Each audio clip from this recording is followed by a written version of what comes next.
Welcome to the Windows Computer and Technology channel, and I had a question from a viewer that knows that I'm not fond of downloading anything from the internet, and that in general Windows doesn't need much.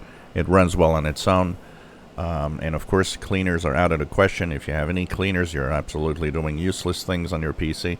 CCleaner and company are all useless software. The idea that you need to clean up the registry, clean up Windows is a antiquated idea from Windows 95.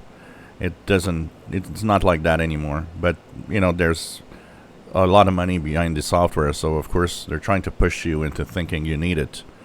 One of the things that is needed and that I download on pretty much every PC that I have is VLC media player.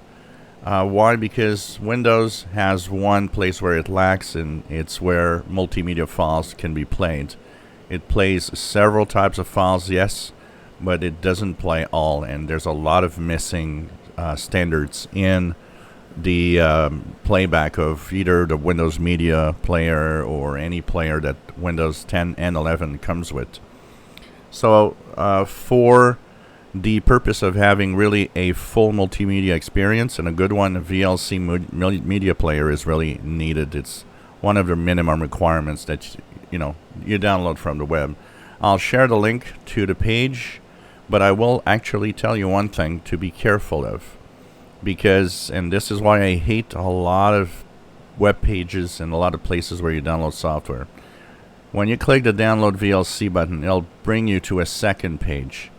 And that second page might have in here start downloading or download stuff. Do not click anything here. This is an ad for a free whatever. You don't click anything here. You wait for it to download. It tells you here, your download will start in a few seconds. You don't touch anything. You just wait for it to download. And don't click these ads here at the bottom, because that's going to bring you something else that you don't want. So just make sure that you don't click anything and you wait for the download to happen. And once it happens, you click the executable to install it on your PC. And you'll have VLC Video LAN Player. This plays pretty much any audio and video format you might dream of, and has a lot of tools and options, including subtitles and so on. So this is my recommended download. If there is one thing to download for Windows, that's a VLC player. I will actually share the link to the VideoLAN website where you can download. And remember, once you click the download, don't touch anything. It's going to start after a few seconds. If you enjoy my videos, please subscribe, give us thumbs up. Thank you for watching.